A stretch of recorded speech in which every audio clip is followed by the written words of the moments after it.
ಉತ್ತರ Karnataka Bidar news round ಅಪ್ಗೆ ಸ್ವಾಗತ. ನಾನು ಪ್ರಿಯಾಂಕಾ ಶ್ರೀಗುರು. ಬನ್ನಿ ಕ್ವಿಕ್ಕಾಗಿ ನೋಡೋಣ ಇಂದಿನ ಬೀದರ್ ಜಿಲ್ಲೆಯ ಪ್ರಮುಖ ಸುದ್ದಿಗಳು. ಬೀದರ್ನ ಬ್ರಿಮ್ಸ್ ಆಸ್ಪತ್ರೆಯ ಆವರಣದಲ್ಲಿ ಬಯೋಮೆಡಿಕಲ್ ವೇಸ್ಟ್ಗಳನ್ನು ಎಲ್ಲಂದರಲ್ಲೇ ಬಿಸಾಡುವ ಮೂಲಕ ಆಸ್ಪತ್ರೆಯ ಆವರಣವು ಗಬ್ಬೆದ್ದು ನಾರುತ್ತಿದೆ. ಬ್ರಿಮ್ಸ್ ಆಸ್ಪತ್ರೆಗೆ ನಿತ್ಯ ಸಾವಿರಾರು ರೋಗಿಗಳು ಚಿಕಿತ್ಸೆಗಾಗಿ ಬರ್ತಿದ್ದು, ಅವರಿಗೆ ಚಿಕಿತ್ಸೆ ನೀಡಿದ ನಂತರ ಸಿರೆಂಜ್, ಸಲೈನ್ ಹಾಗೂ ಇನ್ನಿತರ ವೇಸ್ಟ್ಗಳನ್ನು ಸಮರ್ಪಕವಾಗಿ ವಿಲೇವಾರಿ ಮಾಡದೆ ಆಸ್ಪತ್ರೆಯ ಆವರಣದಲ್ಲೇ ಎಸೆಯುವ ಮೂಲಕ ಆಸ್ಪತ್ರೆಯ ಆವರಣವನ್ನು ಕಸದ ತೊಟ್ಟಿಗಿಂತ ಕೀಳಾಗಿಸಿದ್ದಾರೆ. ಇನ್ನು ಬ್ರಿಮ್ಸ್ ಆವರಣದಲ್ಲಿ ಕುಷ್ಠರೋಗಿಗಳಿಗಾಗಿ ನಿರ್ಮಿಸಿರುವಂತಹ ವಿಶೇಷ ಘಟಕಕ್ಕೆ ಹೋಗುವ ದಾರಿಯಲ್ಲಿ ಈ ಬಯೋಮೆಡಿಕಲ್ ವೇಸ್ಟ್ಗಳು ಎಲ್ಲ ಚಿಲ್ಲಪಿಲ್ಲೆಯಾಗಿ ಬಿದ್ದಿದ್ದು, ಈ ವೇಸ್ಟ್ ಸುತ್ತಲೂ ನಾಯಿ ಹಂದಿಗಳು ತಮ್ಮ ಅಡ್ಡೆಯನ್ನಾಗಿ ಪರಿವರ್ತಿಸಿಕೊಂಡಿವೆ. ಅಲ್ಲಿನ ಹಂದಿಗಳ ಕಾಟದಿಂದಾಗಿ ಸಾರ್ವಜನಿಕರು ಅದರ ಅಕ್ಕಪಕ್ಕದಲ್ಲಿ ಓಡಾಡಲು ಕೂಡ ಭಯಪಡುವಂತಾಗಿದೆ. ಭಾಲ್ಕಿ ತಾಲೂಕಿನ ಘಾಲ ತಾಂಡದ ರಸ್ತೆ ದುಸ್ಥಿತಿಯನ್ನು ಉತ್ತರ ಕರ್ನಾಟಕ ನ್ಯೂಸ್ ವರದಿ ಮಾಡಿದ್ದಕ್ಕೆ ಮುಖ್ಯಮಂತ್ರಿ ಕಚೇರಿ ತ್ವರಿತ ಪ್ರತಿಕ್ರಿಯೆ ನೀಡಿದ್ದು, ರಸ್ತೆ ಸುಧಾರಣೆಗೆ ಕ್ರಮ ಕೈಗೊಳ್ಳಲಾಗುವುದೆಂದು ಮಾಹಿತಿ ನೀಡಿದೆ. ಈ ಹಿನ್ನೆಲೆಯಲ್ಲಿ ವಾಂಜರ್ಕೇಡ್ ಪಿಡಿಒ ಅನಿಲ್ ಕಾಳೆ ಸ್ಥಳಕ್ಕೆ ಭೇಟಿ ನೀಡಿ ಪರಿಶೀಲನೆಯನ್ನು ನಡೆಸಿದ್ದಾರೆ. ನರೇಗಾ ಯೋಜನೆಯಡಿ ಹೊಸ ರಸ್ತೆಯನ್ನು ನಿರ್ಮಿಸಲು ಯೋಜನೆ ರೂಪಿಸಲಾಗಿದೆ ಎಂದು ಕೂಡ ಅವರು ತಿಳಿಸಿದ್ದಾರೆ. ಈ ಕುರಿತು ಭಾಲ್ಕಿ ತಾಲೂಕು ಪಂಚಾಯಿತಿ ಇಒ ಅವರು ಕೂಡ ಮುಖ್ಯಮಂತ್ರಿ ಕಚೇರಿಗೆ ಅಧಿಕೃತವಾಗಿ ಪತ್ರವನ್ನು ರವಾನಿಸಿದ್ದಾರೆ. ಸ್ಥಳೀಯ ಆಡಳಿತದಿಂದಲೇ ಶೀಘ್ರದಲ್ಲಿ ರಸ್ತೆ ನಿರ್ಮಾಣದ ಕಾರ್ಯ ಆರಂಭವಾಗಲಿದೆ ಎಂದು ಇಒ ಹಾಗೂ ಪಿಡಿಒ ಭರವಸೆಯನ್ನು ನೀಡಿದ್ದಾರೆ. ತುರ್ತು ಸಂದರ್ಭದಲ್ಲಿ ರೋಗಿಗಳನ್ನು ಹಾಗೂ ಗಾಯಾಳುಗಳನ್ನು ಆಸ್ಪತ್ರೆಗೆ ಸಾಗಿಸಲು ಅವಶ್ಯಕವಾಗಿ ಬೇಕಾಗಿರುವಂತಹ ಆಂಬ್ಯುಲೆನ್ಸ್ ಕೊರತೆ ಬೀದರ್ ಜಿಲ್ಲೆಯಲ್ಲಿ ಯಥೇಚ್ಛವಾಗಿ ಕಾಡ್ತಿದೆ. ಜಿಲ್ಲೆಯಲ್ಲಿ ಆರೋಗ್ಯ ಮತ್ತು ಕುಟುಂಬ ಕಲ್ಯಾಣ ಇಲಾಖೆಯಡಿ ಕಾರ್ಯನಿರ್ವಹಿಸುತ್ತಿರುವಂತಹ 69 ಆಂಬ್ಯುಲೆನ್ಸ್ಗಳಲ್ಲಿ 21 ಆಂಬ್ಯುಲೆನ್ಸ್ಗಳು ವಿವಿಧ ಕಾರಣಗಳಿಂದ ಕಾರ್ಯನಿರ್ವಹಿಸದೆ ಆಸ್ಪತ್ರೆಯ ಮೂಲೆ ಸೇರಿವೆ. ಅತಿ ಹೆಚ್ಚು ತಂಡಗಳನ್ನು ಹೊಂದಿರುವಂತಹ ಔರಾದ್ ಬಿ ತಾಲೂಕಿನಲ್ಲಿರುವಂತಹ 19 ಆಂಬ್ಯುಲೆನ್ಸ್ಗಳಲ್ಲಿ 7 ಆಂಬ್ಯುಲೆನ್ಸ್ಗಳು ಮೂಲೆ ಸೇರಿದ್ದು, ಬೀದರ್ ತಾಲೂಕಿನಲ್ಲಿ 5, ಭಾಲ್ಕಿ ತಾಲೂಕಿನಲ್ಲಿ 4, ಬಸವ ಕಲ್ಯಾಣ ತಾಲೂಕಿನಲ್ಲಿ 3, ಹುಮ್ನಾಬಾದ್ ತಾಲೂಕಿನಲ್ಲಿ 2 ಆಂಬ್ಯುಲೆನ್ಸ್ಗಳು ಬೇರೆ ಬೇರೆ ಕಾರಣಗಳಿಂದ ಮೂಲೆ ಸೇರಿವೆ. ಈಗ ನಮ್ಮ ಅಧೀನದಲ್ಲಿ ಜಿಲ್ಲಾ ಆರೋಗ್ಯ ಮತ್ತು ಕುಟುಂಬ ಕಲ್ಯಾಣದಲ್ಲಿ 69 ಆಂಬ್ಯುಲೆನ್ಸ್ ಇದ್ದಾವೆ. ಅದರಲ್ಲಿ ಆನ್ ದ ರೋಡ್ 48 ಇದ್ದಾವೆ, ಆಫ್ ದ ರೋಡ್ 21 ಇದ್ದಾವೆ. 21 ಯಾವ ಕಾರಣಕ್ಕೆ ಇದ್ದಾವೆ ಅಂದರೆ ಅದು ಎಲ್ಲ 15 ವರ್ಷ ಕಡೆ ಮೀರಿದ್ದೇವೆ. 15 ವರ್ಷ ಆದಮೇಲೆ ಸರ್ಕಾರ ನಿಯಮ ಪ್ರಕಾರ ಅವ್ರು ರೋಡ್ ಮೇಲೆ ತರಬಾರ್ದು, ಫಿಟ್ನೆಸ್ ಸಿಗೋದಿಲ್ಲ. ಸೊ ಹೀಗಾಗಿ ನಮ್ಮದು ಈಗಾಗಲೇ 48 ಆಂಬ್ಯುಲೆನ್ಸ್ ವಿವಿಧ ಪ್ರಾಥಮಿಕ ಆರೋಗ್ಯ ಕೇಂದ್ರ, ತಾಲೂಕಾ ಆಸ್ಪತ್ರೆ, ಸಮುದಾಯ ಆರೋಗ್ಯ ಕೇಂದ್ರಗಳಲ್ಲಿ ಕಾರ್ಯನಿರ್ವಹಿಸ್ತಾ ಇದ್ದಾವೆ. 21 ಆಫ್ ರೋಡ್ ಇದ್ದಾವೆ, ಅದು 15 ವರ್ಷ ಕಡೆ ಕಂಡಮಲ್ಲಿ ಬಿದ್ದಿದ್ದಾವೆ. ಅದನ್ನು ಕೂಡ ನಾವು ಸರ್ಕಾರ ಮಟ್ಟದಾಗೆ ನಾವು ಇದ್ರ ಬಗ್ಗೆ ಏನು ವಿಲೇವಾರಿ ಬರುತ್ತೆ ಅವರಿಗೆ ನಾವು ಪತ್ರ ಬರೆದೀವಿ. ಅದು ಬಂದಿದ್ದ ತಕ್ಷಣ ಅದು ಕಂಡಮ್ ಇದರಲ್ಲಿ ಡಿಸ್ಟಿಕ್ ಲೆವೆಲಲ್ಲಿ ಒಂದು ಟೆಂಡರ್ ಆಗಿಬಿಟ್ಟು ವಿಲೇವಾರಿ ಆಗುತ್ತೆ ಸರ್. ಆಗಬೇಕಲ್ಲ, ಇದು ಕಂಡಮ್ ಆಗಬೇಕಲ್ಲ, ಕಂಡಮ್ ಆಗಬೇಕು ಮತ್ತು ರಾಜ್ಯ ಮಟ್ಟದಿಂದ ನಮಗೆ ಅನುದಾನ ಬರಬೇಕು ಅಥವಾ ರಾಜ್ಯ ಮಟ್ಟದಿಂದ ಖರೀದಿ ಆಗಬೇಕು. ಹುಲ್ಸೂರು ತಾಲೂಕಿನ ಗಡಿರಾಯಪಳ್ಳಿ ಗ್ರಾಮದಲ್ಲಿ ನಿನ್ನೆ ತಡರಾತ್ರಿ ಅಂಬೇಡ್ಕರ್ ವೃತ್ತದಲ್ಲಿನ ನೀಲಿ ಧ್ವಜವನ್ನು ಸುಟ್ಟ ಕಿಡಿಗೇಡಿಗಳ ದುಷ್ಕೃತ್ಯವು ದಲಿತ ಪರ ಸಂಘಟನೆಗಳು ಮತ್ತು ಸ್ಥಳೀಯ ದಲಿತ ಸಮುದಾಯದ ಜನರ ಆಕ್ರೋಶಕ್ಕೆ ಕಾರಣವಾಗಿದೆ. ಸ್ಥಳಕ್ಕೆ ಆಗಮಿಸಿದಂತಹ ಬಿಎಸ್ಪಿ ತಾಲೂಕು ಅಧ್ಯಕ್ಷ ಶಂಕರ್ ಪೋಲಿ ಅವರು, ಇದು ಪುನಃ ನಡೆಯುತ್ತಿರುವಂತಹ ಘಟನೆಯಾಗಿದೆ. ಗ್ರಾಮದಲ್ಲಿ ಹಲವು ಬಾರಿ ಕಿಡಿಗೇಡಿಗಳು ಅಶಾಂತಿ ಸೃಷ್ಟಿಸಿದ್ದಾರೆ, ಆದರೆ ಅಧಿಕಾರಿಗಳು ಯಾವುದೇ ರೀತಿಯ ಗಂಭೀರ ಕ್ರಮ ಕೈಗೊಂಡಿಲ್ಲ ಎಂದು ತೀವ್ರ ಅಸಮಾಧಾನ ವ್ಯಕ್ತಪಡಿಸಿದ್ದಾರೆ.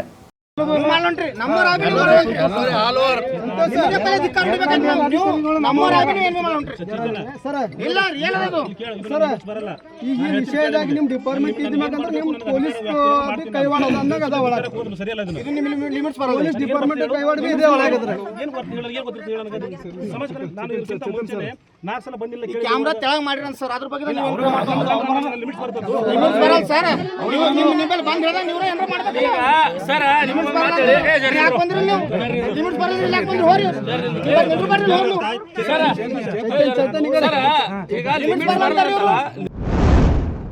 ಎಬಿಜಿ ಗ್ರೂಪ್ ಆಫ್ ಹೋಟೆಲ್ಸ್ನ ಪ್ಯಾರಡೈಸ್ ಹೈದರಾಬಾದ್ ಬಿರಿಯಾನಿ ನೂತನ ಶಾಖೆಯನ್ನು ಬೀದರ್ ನಗರದ ನೂತನ ಬಸ್ ನಿಲ್ದಾಣದ ಹತ್ತಿರ ಪ್ರಾರಂಭಿಸಿದ್ದು, ಪೌರಾಡಳಿತ ಸಚಿವ ರಹೀಂ ಖಾನ್ ಅವರು ಇಂದು ನೂತನ ಶಾಖೆಯನ್ನು ಉದ್ಘಾಟಿಸಿದರು.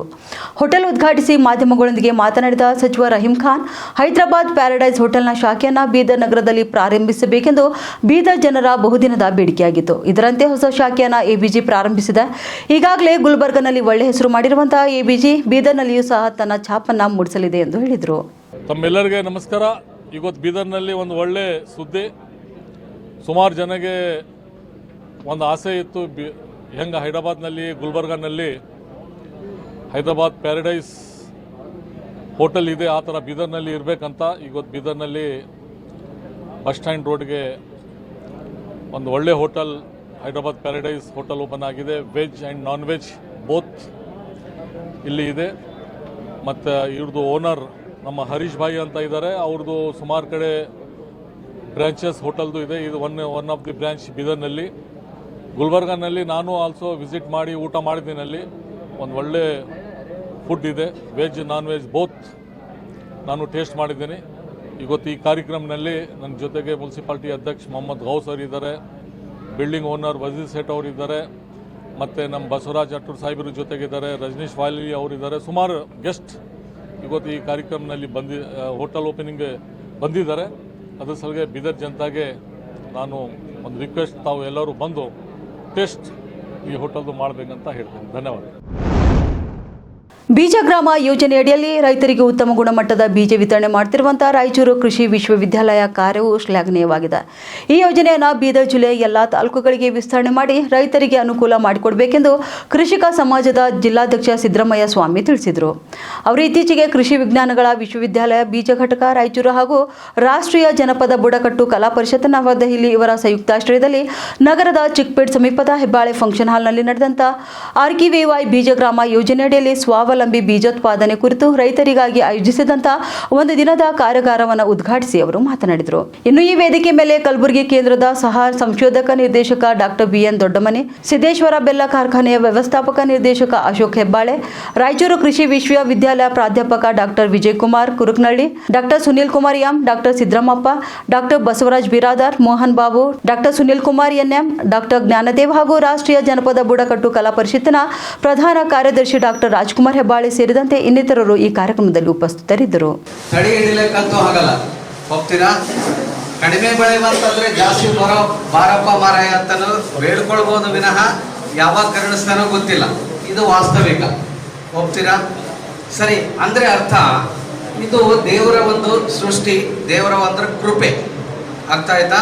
ತನಗೆ ಬೇಕಾದಾಗ ಕೊಡ್ತಾನೆ, ತನಗೆ ಬೇಡ ಅಂದಾಗ ಬಿಡ್ತಾನೆ. ಇದು ನಮ್ಮ ಕೈಯಾಗಿಲ್ಲ. ಸರಿ, ಇನ್ನು ಮಾರುಕಟ್ಟೆಗೆ ಬರೋಣ. ನನ್ನ ಸ್ನೇಹಿತರು ಮಾತಾಡ್ತಾ ಇದ್ದಾರೆ, ಶಿವಪಾಳರು. ಮಾರುಕಟ್ಟೆಗೆ ಹೋದಾಗ ನಮ್ಮ ಧಾರಣೆ ಅಂದ್ರೆ ನಮ್ಮ ಪ್ರೊಡ್ಯೂಸ್ಗೆ, ನಮ್ಮ ಧಾನ್ಯಕ್ಕೆ ಏನ್ ಬೆಲೆ ಕೊಡ್ತಾನೆ ನಮ್ಮ ಕೈಯಾಗಿಲ್ಲ. ಅರ್ಥ ಆಯ್ತಾ? ಅಂದ್ರೆ ಒಂದ್ ಕಡೆ ದೇವರ ಮೇಲೆ ಅವಲಂಬನೆ, ಕೃಷಿ ಅನ್ನೋದೇ ದೇವರ ಮೇಲೆ ಅವಲಂಬನೆ ಆಗಿರ್ತಕ್ಕಂಥ ಒಂದು ವ್ಯವಸಾಯ. ಇನ್ನು ನಮ್ಮ ಮಾವೇ ಉತ್ಪಾದನೆ ಮಾಡಿರ್ತಕ್ಕಂಥ ದವಸ ಧಾನ್ಯಗಳಿಗೆ ಏನ್ ರೇಟ್ ಸಿಗುತ್ತೆ ಅನ್ನೋದು ನಮ್ಗೆ ಗೊತ್ತಿರಲ್ಲ. ಸರಿ, ಈ ನಡುವೆ ನಾವ್ ಏನ್ ಮಾಡಬಹುದು ಅಂತಂದ್ರೆ, ನಾನು ಬೆಳೆದಿರ್ತಕ್ಕಂಥದನ್ನ ಹೇಗೆ ಬಾಪುಗೌಡವರೇ ಹಾಗೂ ವಿಶೇಷ ಅಧಿಕಾರಿ ಆದ ಅರುಣ್ಕುಮಾರ್ ಹೊಸಮನಿ ಅವರೇ ಹಾಗೂ ಭವಾನಿ ಮೇಡಮ್ ಅವರೇ ಹಾಗೂ ನನ್ನ ಕ್ಲಾಸ್ಮೇಟ್ ಆದ ಡಾಕ್ಟರ್ BG ಶ್ರೀನಿವಾಸ್ ಅವರೇ, ಕೃಷಿ ವಿಜ್ಞಾನ ಕೇಂದ್ರದ ಮುಖ್ಯಸ್ಥರೇ ಹಾಗೂ ಈ ಕಾರ್ಯಕ್ರಮದ ಸಂಯೋಜಕರಾದ ವಿಜಯಕುಮಾರ್ ಅವರೇ ಹಾಗೂ ಈ ಒಂದು ಕಲ್ಯಾಣ ಮಂಟಪದ ಅನುವು ಮಾಡಿಕೊಟ್ಟಂತ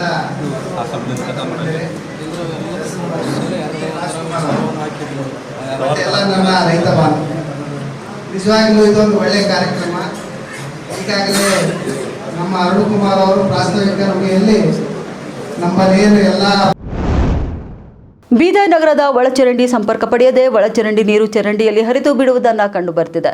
ಇದರಿಂದ ಸಾರ್ವಜನಿಕರಿಗೆ ಮತ್ತು ಪರಿಸರಕ್ಕೆ ಹಾನಿಯಾಗ್ತದೆ. ಆದ್ದರಿಂದ ಒಳಚರಂಡಿ ಸಂಪರ್ಕ ಪಡೆಯದೇ ಇರುವವರು ಕೂಡಲೇ ತಮ್ಮ ಸ್ವಂತ ಖರ್ಚಿನಲ್ಲಿ ಒಳಚರಂಡಿ ಸಂಪರ್ಕವನ್ನು ತ್ವರಿತವಾಗಿ ಅಂದರೆ 15 ದಿನದೊಳಗಾಗಿ ಪಡೆದುಕೊಳ್ಳಬೇಕು. ಒಂದು ವೇಳೆ ತಪ್ಪಿದಲ್ಲಿ ಕರ್ನಾಟಕ ಮಹಾನಗರ ಪಾಲಿಕೆ ಕಾಯ್ದೆ ಪ್ರಕಾರ ಮುಂದಿನ ಕ್ರಮ ಜರುಗಿಸಲಾಗುವುದು. ಹೆಚ್ಚಿನ ಮಾಹಿತಿಗಾಗಿ ಮಹಾನಗರ ಪಾಲಿಕೆ ಬೀದರ್ ಕೋಣೆ ಸಂಖ್ಯೆ 5ರಲ್ಲಿ ಸಂಪರ್ಕಿಸಬಹುದಾಗಿದೆ ಎಂದು ಬೀದರ್ ಮಹಾನಗರ ಪಾಲಿಕೆಯ ಆಯುಕ್ತರು ಪ್ರಕಟಣೆಯಲ್ಲಿ ತಿಳಿಸಿದ್ದಾರೆ. ಬೀದರ್ ನಗರದಲ್ಲಿಂದು ಔರಾದ್ ಪಟ್ಟಣದಲ್ಲಿರುವಂತಹ ಪಟ್ಟಣ ಪಂಚಾಯಿತಿಯನ್ನ ಪುರಸಭೆಯನ್ನಾಗಿ ಮೇಲ್ದರ್ಜೆಗೆ ಮಾಡಲು ಕಾಂಗ್ರೆಸ್ ಸರ್ಕಾರ ನಿರ್ಣಯ ಕೈಗೊಂಡಿದ್ದು, ಪೌರಾಡಳಿತ ಹಾಗೂ ಹಜ್ ಸಚಿವರಾದಂತಹ ರಹೀಂ ಖಾನ್ ಅವರಿಗೆ ತಾಲೂಕಿನ ಜನತೆ ಪರವಾಗಿ ಕೃತಜ್ಞತೆಗಳನ್ನು ಸಲ್ಲಿಸಿ ಸನ್ಮಾನಿಸಿದರು. ಈ ಸಂದರ್ಭದಲ್ಲಿ ಅಖಿಲ್ ಭಾರತ್ ಕಾಂಗ್ರೆಸ್ ಸಮಿತಿ ಕಿಸಾನ್ ವಿಭಾಗದ ರಾಷ್ಟ್ರೀಯ ಜಂಟಿ ಸಂಯೋಜಕರಾದಂತಹ ಜಾನ್ಸನ್ ಘೋಡೆ, ಭಾರತ ರಾಷ್ಟ್ರೀಯ ವಿದ್ಯಾರ್ಥಿ ಒಕ್ಕೂಟದ ಜಿಲ್ಲಾ ಉಪಾಧ್ಯಕ್ಷರಾದಂತಹ ರತ್ನದೀಪ್ ಕಸ್ತೂರೆ, ರಾಹುಲ್ ಜಾಧವ್, ಜಿಲ್ಲಾ ಕಾಂಗ್ರೆಸ್ ಪರಿಶಿಷ್ಟ ವಿಭಾಗದ ಜಿಲ್ಲಾ ಪ್ರಧಾನ ಕಾರ್ಯದರ್ಶಿ ಚಂದ್ರಕಾಂತ್ ವಜ್ರೆ, ರಾಕೇಶ್ ದಂಡು ಉಪಸ್ಥಿತರಿದ್ದರು. ಒಳ್ಳೆ ಸುದ್ದಿ ಇದೆ. ಯಾಕಂದರೆ ಔರಾದ್ ಸುಮಾರು ವರ್ಷಲಿಂದ ಅಲ್ಲಿ ಮುನ್ಸಿಪಾಲ್ಟಿ ಆಗಿದ್ದಿಲ್ಲ. ಸುಮಾರು ವರ್ಷಲಿಂದ ಮುನ್ಸಿಪಾಲ್ಟಿ ಆಗಬೇಕಂತ ಔರಾದ್ ಜನದು ಆಸೆ ಇತ್ತು. ಮತ್ತು ಈಗ ಯೂತ್ ಎಲ್ಲರೂ ಬಂದಿದ್ದಾರೆ, ನನಗೆ ಸನ್ಮಾನ ಮಾಡಿದ್ದಾರೆ.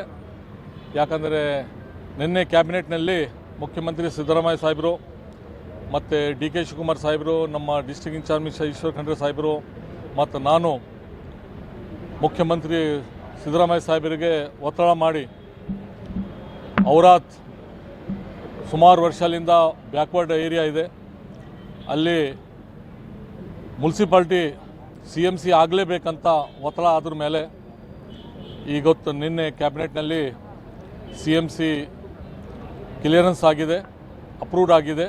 ಅದಕ್ಕಿಂತ ಮೊದಲು ಹುಮ್ನಾಬಾದ್ ಆಗಿತ್ತು. ಮತ್ತೆ ಹೊಸ ಪ್ರಪೋಸಲ್ ಸರ್ಕಾರಿ ಮಹಿಳಾ ನೌಕರರಿಗೆ ಋತುಚಕ್ರದ ಸಮಯದಲ್ಲಿ ರಜೆ ನೀಡುವ ಶಿಫಾರಸನ್ನ ಕರ್ನಾಟಕ ಸಚಿವ ಸಂಪುಟ ಅನುಮೋದಿಸಿದೆ. ಸರ್ಕಾರದ ಈ ನಡೆಗೆ ಎಲ್ಲೆಡೆ ವ್ಯಾಪಕ ಶ್ಲಾಘನೆ ವ್ಯಕ್ತವಾಗುತ್ತಿದ್ದು, ಈ ಹಿಂದೆ ಕರ್ನಾಟಕ ರಾಜ್ಯ 7ನೇ ವೇತನ ಆಯೋಗದ ಮುಂದೆ ಪಂಚಾಯತ್ ಅಭಿವೃದ್ಧಿ ಅಧಿಕಾರಿಗಳ ಕ್ಷೇಮಾಭಿವೃದ್ಧಿ ಸಂಘ ಮನವಿ ಮಾಡಿದ್ದು, ಮನವಿ ಪುರಸ್ಕರಿಸಿದ ಸರ್ಕಾರಕ್ಕೆ ಪಂಚಾಯತ್ ಅಭಿವೃದ್ಧಿ ಅಧಿಕಾರಿಗಳ ಕ್ಷೇಮಾಭಿವೃದ್ಧಿ ಸಂಘದ ರಾಜ್ಯ ಕಾರ್ಯಾಧ್ಯಕ್ಷ ಶರತ್ ಕುಮಾರ್ ಹಾಗೂ ರಾಜ್ಯ ಅಧ್ಯಕ್ಷರು ರಾಜು ವಾದ್ ಅವರಿಗೆ ಅಭಿನಂದನೆ ಸಲ್ಲಿಸಿದ್ದಾರೆ. ಇದು ಇಂದಿನ ಬೀದರ್ ಜಿಲ್ಲೆಯ ರೌಂಡ್ ಅಪ್. ಮತ್ತೆ ಭೇಟಿಯಾಗೋಣ. ನಮಸ್ಕಾರ.